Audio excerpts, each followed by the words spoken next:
வரவேற்புரையில் சகோதரி அனைவரையும் வருக வருக என வரவேற்றுள்ளார்.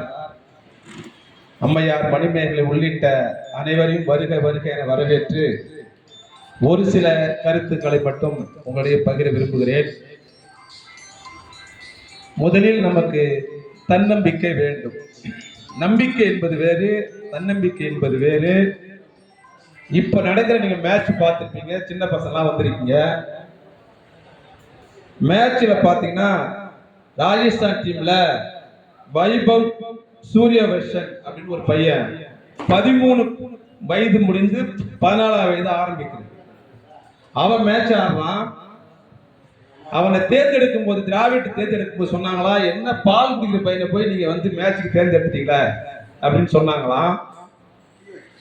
அதனுடைய தலைவர் சஞ்சி சாமிஜன் என்ன பண்ணா, காயமாயி போச்சு, நேற்று மேட்ச் ஆடணும், என்னுடைய பேட்டை நீ எடுத்தும்போ, என்னுடைய இடத்துல போய் நீ ஆடு அப்படின்னு ஃபர்ஸ்ட் பேட்ஸ்மேனா இறங்கி அந்த 13 வயது கடந்த பையன் முதல் பால்ல சிக்ஸர் அடிச்சிருக்கான்.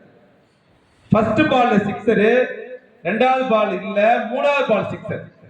13 வயது பையன் எவ்வளவு பெரிய ஜாம்பவான்லாம் ஆடக்கூடிய ஒரு ஆட்டத்தில் தன்னம்பிக்கை என்ற ஒரே காரணத்தாக நின்று, இன்னும் ஒரு விஷயம் என்னன்னா, அவர் பீகாரை சேர்ந்தவன், அவங்க அப்பாவுக்கு 1 ஏக்கர் தான் நிலம் இருந்திருக்கு, அதை ஃபுல்லா வித்து இந்த பையன் விளையாட்டுக்கு வச்சிருக்காரு. இன்றைக்கு அந்த பையனை 1.10 கோடி ரூபாய்க்கு 1.10 கோடி ரூபாய்க்கு அந்த பையனை ஏலம் எடுத்திருக்காங்க ராஜஸ்தான் டீம்ல. அதோடு மட்டுமல்ல, எதிரணி இருக்கக்கூடிய லக்னோவுடைய ஓனர் வந்து அந்த பையனுக்கு நேற்று 25 பவுன் நகை போட்டிருக்காங்க. அந்த பையன் ஆடுங்க பார்த்து. இதுதான் தன்னம்பிக்கை என்பது. தன்னம்பிக்கை என்பது, நம்பிக்கை என்பது வேற. நம்ம செய்யலாம் அதை செய்யலாம்னு சொல்றது வேற. என்னால் முடியும், பெரியார் சொன்னது போல கட்டவிரல், என்னால் முடியும். இந்த கட்டவிரல் தான் எதுவுமே இல்லைன்னு நமக்கு தெரியும். அந்த தன்னம்பிக்கையோடு நாம் செயல்பட வேண்டும் என்று சொல்லி பெரியவங்க நிறைய பேர் வந்திருக்கீங்க. நிறைய பேர் இங்க வந்தா புலம்பிட்டு இருக்காங்க, வெங்கடாசலா ஏன் இன்னைக்கு வரல, மரிமோ இல்ல, அது செயல் சாப்பாடு பிரச்சனை அப்படின்னு புலம்பிட்டு இருக்காங்க. நம்மை தேடுகின்ற நேரத்தில் தேடுவார்கள், கவலைப்படாதீங்க. காக்கா இருக்கு, காக்கா வந்து நம்ம ஏதாவது வெளியில காய வச்சுன்னா தோர்த்து விடுறோம், ஓடி போன அடிக்கிறோம், கல்லு தோர்த்துறோம். ஆனா அமாவாசை என்று கண்டிப்பாக காக்காயை கூப்பிடுறோம்.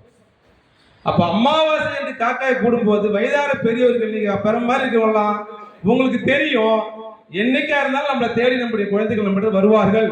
ஐயாவுடைய ஆதங்கத்துல நீங்க நிறைய கேட்டீங்கன்னா, தலைவருடைய ஆதங்கத்துல ஆரம்பத்துல கேட்டீங்கன்னா கண்ணீர் வடிஞ்சிடும். ஆனா இன்னைக்கு மன தைரியத்தோடு சந்தோஷமா இருக்காரு அப்படின்னு சொன்னா, என்னைக்கா இருந்தாலும் தேடுகிறவர்கள் தேடுவார்கள் என்பது நிச்சயம். அதனால வாழ்க்கையில எதோ இருந்தாலும் இருக்கலாம், தன்னம்பிக்கை மட்டும் இழக்காதீர்கள் என்று சொல்லி, இந்த ஆலமரம் இருக்கு, ஒரு ஆலமரம் இருக்கு அப்படின்னு சொன்னா அதனுடைய கிளைகள் மேல் நோக்கி வளர்ந்து கொண்டு போகும், அந்த விழுதுகள் கீழ் நோக்கி வளரும். விழுதுகள் என்றைக்கும் மேல் நோக்கி வளராது, கிளைகள் மட்டுமே மேல் நோக்கி வளரும். ஏன்னா நம்மை பால் ஊட்டி சீராட்டி வளர்த்த தாய் தந்தையரை காப்பாற்ற வேண்டும் என்ற விழுது கொஞ்சம் கொஞ்சமா, நிறைய பசங்கள்லாம் ஓடி ஆடி விளையாடுவான், குதிப்பான், மரம் வந்து உட்காரும், ஆடு மாடு கடிக்கும். இருந்தாலும் கூட துளிர் விட்டு வளர்ந்து வேறு பிடிக்கும், பூமியில வேர் பிடித்து தன்னுடைய தந்தை தாயான ஆலமரத்துக்கு உணவளிக்கும் விழுதுகள் மட்டுமே உலகத்துல பார்த்தீங்கன்னா உயிரினத்துல ஆலமரம் மட்டும்தான் விழுதுகள் அம்மாவுக்கு அப்பாவுக்கு சாப்பாடு போட்டு சொல்லுவாங்க. அதுபோல கண்டிப்பாக ஒரு நிகழ்வு நடக்கும். மன உளைச்சலோ எதுக்கும் பெரியவங்க ஆளாகாதீர்கள், என்ன நம்பிக்கையோடு இருங்கள், தன்னம்பிக்கையோடு என்று சொல்லி மற்றவர்களுக்கு வழிவிட்டு இடம் சாருகிறேன். நன்றி, வணக்கம்.